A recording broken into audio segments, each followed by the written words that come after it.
presenting Detective Nick Harris in A Salute to the Law.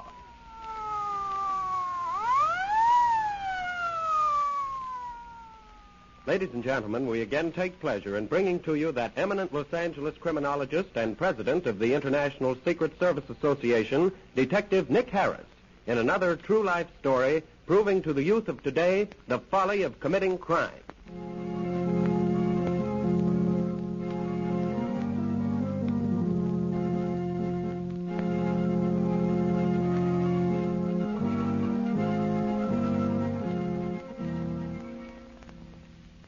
And now, Mr. Harris. Thank you, Mr. Lake, and good evening, everyone. The story you're about to hear might be called unique in the annals of crime history. For this reason, the victim was a tiny, innocent baby, 7 months of age, and whom we will call Tony Valenti. Even the most hardened criminals will feel compassion for a helpless infant, but not so the murderer of this little child. Little Tony lived with his mother and father in a small house in the rear of the lot, owned by Tony's grandmother, who lived in the front house. The happiest time in the day for little Tony was when his father, Sabatino Valenti, came home. Listen.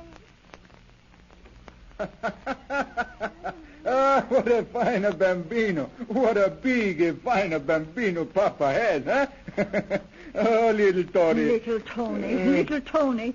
You forget I am here, Sabatino. You have not even said hello to me. Oh, but Josephine, you are the bambino's mother. When I say hello to Tony, I say hello to you, too. Maybe. Oh, come on now, Josephine. Smile for me like you used to, eh? I like to see you throw back your head and laugh. Oh, you were a beautiful girl before we get married. Before we got married, yes.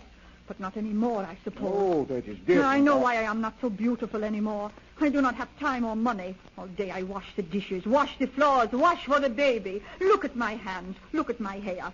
You're beautiful, Josephine. The mother of my child is always beautiful to me. No, but not to herself. Madre mia! Shut up! Josephine.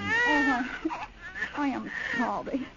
Oh, Sabatino, let us go somewhere tonight, to a dance, to the movies, anything. But Tony. Oh, we can leave Tony with his grandmother. Oh, she does not feel very well, Josephine. I do not like to ask her to do that. Well, if we lock the house carefully, why, the baby would be all right here alone, wouldn't he? Have you forgotten about Dominic and Frank? Oh, no, but those men wouldn't hurt the baby. They are bad. I do not trust them. But why should they be mad at you just because we moved into their house? They live here before we did. When my mother made them move out, we moved in. They did not like it. I think it is your imagination. It is not my imagination that Dominic drew a gun on me today. A gun? He was standing on a corner when I come home tonight. When I walk past him, he pull out his gun. I grab it before he could use it. Oh, Sabatino, my darling, you must be careful. You must never let anything happen to you. You are all I have. All? Yes, all. Everything. But Tony. Oh, Tony. Tony is just a little baby. Well, it's about the time to put Tony to bed, isn't it? I guess so. We are not going out? I don't see how we can. Oh, you know, sometimes this house is like a prison, and the baby is the jailer holding the key. Tony, your mama makes it funny jokes about you, eh? Come on, let us go to bed. What do you say, huh? Ah, that's a bambino. Papa's a bambino.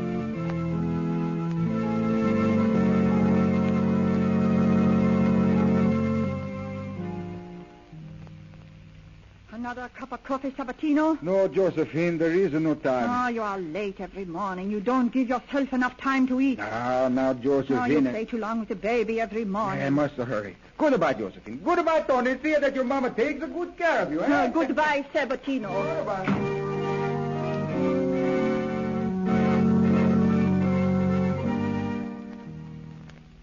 Hello, Sabatino. Hello, Frank. Dominic is sending me with these a message. See? He said to tell you that he got another gun. He told me to say he's going to use it. Dominic is a coward. He said that to tell you he will have his revenge, and he will have it soon.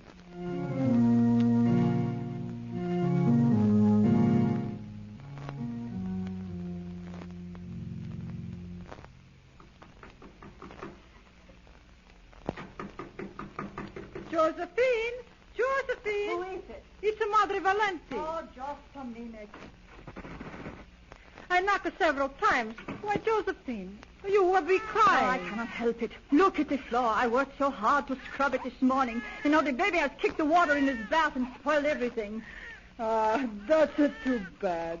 Oh, what's the matter with Tony? He's crying too. Oh, I don't know. He's so bad lately. Let me help you. I dress him while you mop the floor. Oh, all right. Come, Tony. Come to Grandmama. That's the bambino. That's the baby.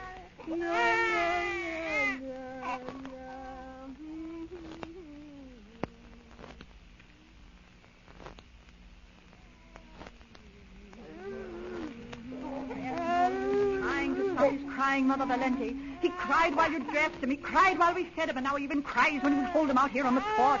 Maybe if you put him in the sun, he would not cry so hard. I'll put him in his carriage in the backyard. The only thing to do with Tony is to let him cry. Maybe we better go around and sit with him. No, I like sitting on your porch here.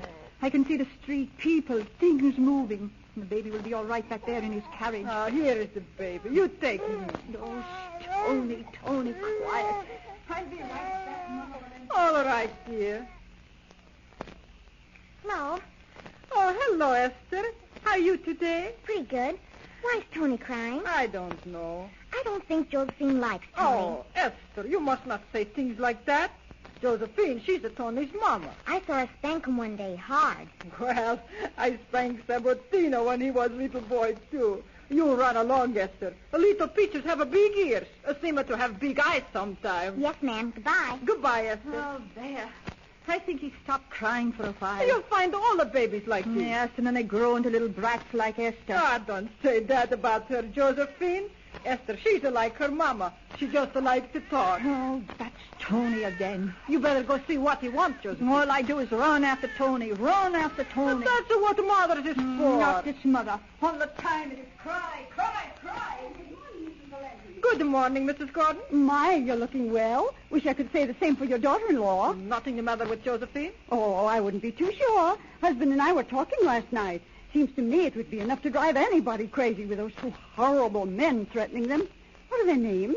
Dominic and Frank? Sabatino. He can take care of himself. Oh, and I wouldn't Josephine. be surprised to hear the whole family being murdered in their beds. Baby and all. By the way, have you seen Esther anywhere? I just can't keep track of that child. She was here a minute ago. Oh, that's all right then. Well, I must be going. I'm on my way down to Miss Wolfer's to get some yarn for my new Afghan. How's yours coming on? It's almost finished. You going to be gone long? Oh, no. Won't you come with me? I like it to take a walk. Just a minute. Here comes Josephine. Oh, Josephine. Yes? I'm going to the store with Mr. Gordon. I'll come right back. Oh, all right. I'll sit out here on the porch until you get back. It seems to me the bambino, he's still crying. Oh, he'll be all right. I gave him his bottle. We won't be long. Oh, no. Goodbye, Josephine. Goodbye, Josephine. Oh, goodbye. La-da-da-dum, la-da.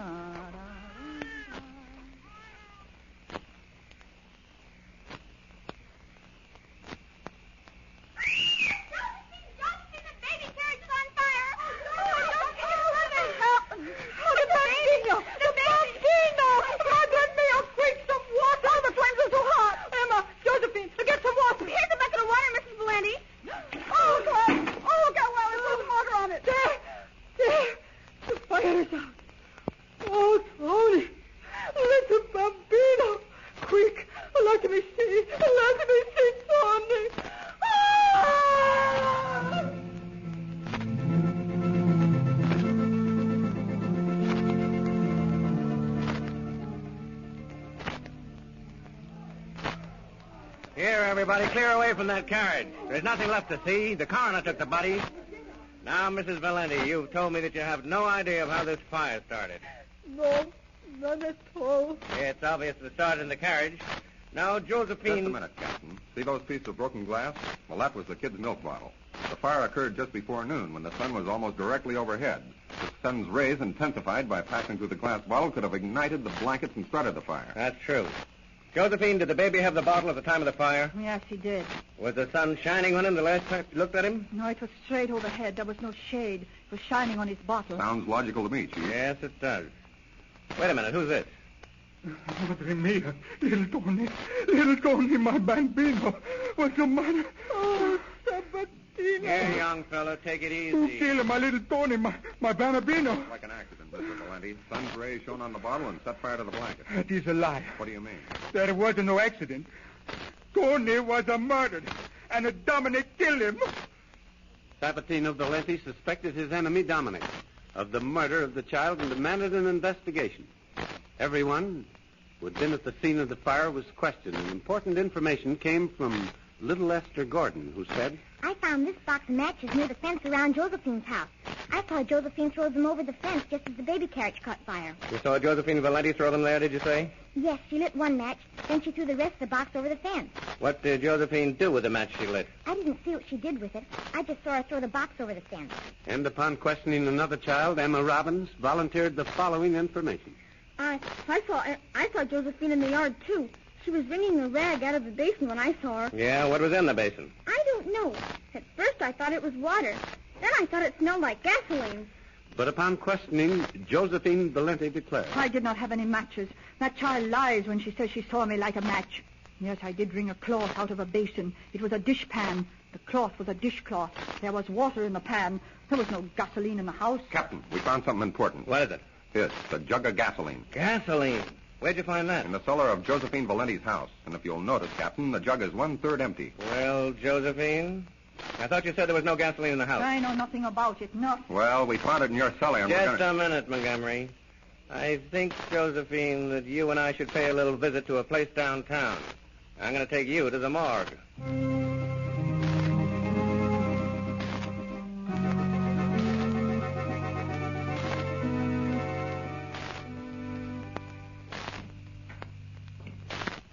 Never been to this place before, have you? No. Looks like business is pretty good today. Let's see if we can find your baby here. Oh, why do you stop here? Seems to me I recognize that fella. This one here. Oh, my. Somebody was in a bad mood when they got him. Oh, say. There's something terrible over there. Poor old fella. I don't want to look at him. I don't want to see these people. They won't hurt you. Besides, you've got to identify your baby for me. I don't want to. I won't. Looks like this might have been your baby at one time. Look, Josephine Valenti. Look at your baby. Oh, no. Look No. at your baby. Oh, Tony. Tony. Who killed him? Oh. Who killed him? Do you know who killed him? Do you? Yes. Yes, I know. Who was it? I did it. I killed Tony myself.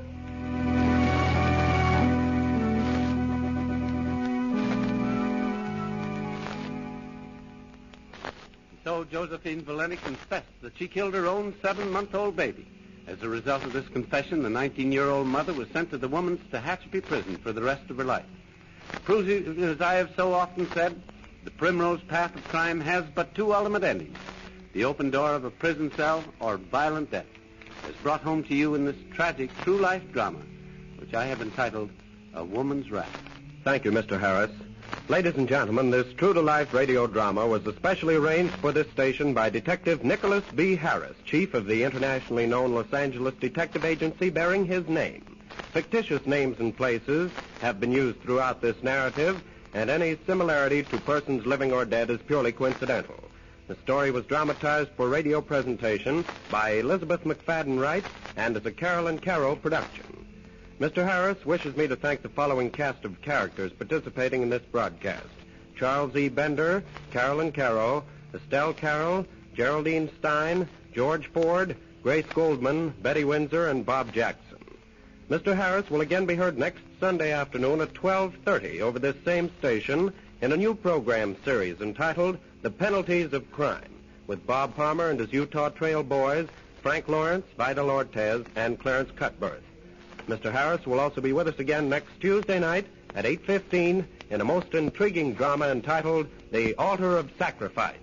This is Leonard Blake speaking.